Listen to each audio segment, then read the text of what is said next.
Nadamay si PBBM sa mga questionabling insertion sa national budget. Yan ang paniwala ni Liberal Party President Erin Tanyada. Gayunpaman, ayaw ni Tanyada na pumalit sa Pangulo, si VP Sara. Narito ang agenda report ni Attorney Karen Jimeno. Naniniwala si Liberal Party President Erin Tanyada na hindi safe si PBBM sa kaduda-dudang insertions sa 2025 budget. Sa At the Forefront ng Bilyonaryo News Channel, sinabi ni Tanyada na damay din ang pinsan ng Pangulo na si former Speaker Martin Romualdez dahil lahat ng batas na tinatalakay sa kamera ay dumadaan sa kanya. Nauna nang idinawit ni resigned Congressman Zaldico si PBBM at Romualdez sa umano'y 100 billion peso insertions sa 2025 budget. I feel that it's hard for the President to wash his hands on the budget process because the Secretary of the Budget should always be on top of this in order to inform the President what are the amendments that happened based on the budget that was submitted originally to Congress. Sasali si Tanyada at iba pang miyembro ng LP sa anti-corruption rally sa People Power Monument sa Linggo. Kamakailan lang sinabi ni VP Sara na handa siyang palitan si PBBM kung susunod ito sa panawagan ng mga kritiko na bumaba siya sa pwesto.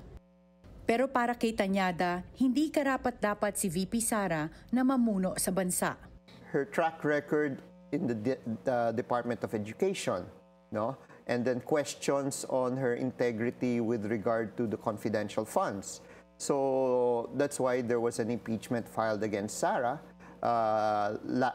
last December. So questions of accountability has not yet been answered with regard to the charges against Sara Duterte with regard to corruption and her stint as Secretary of Department of Education. Nagbigay naman ng unsolicited advice si Tanyada kay dating Duterte spokesperson Harry Roque. Umuwi ka na at harapin ang mga kaso mo. It's clear that Harry Roque had violated certain laws because the courts would not cancel his passport if there was no evidence to prove that he is liable. So we just wait on how the Interpol will act. If he has nothing to hide, then he should come home and face charges. No? One concrete example is Laila de Lima. She didn't run away. She faced it and she was acquitted. Nahaharap sa kasong human trafficking at inciting to sedition si Roque, na kasalukuyang nasa Netherlands. Para sa agenda, Attorney Karen Jimeno, Bilyonaryo News Channel. Manatiling nakatutok sa Bilyonaryo News Channel. Sumubaybay sa aming social media accounts at mag-subscribe sa aming YouTube channel para sa mga bago at eksklusibong balita.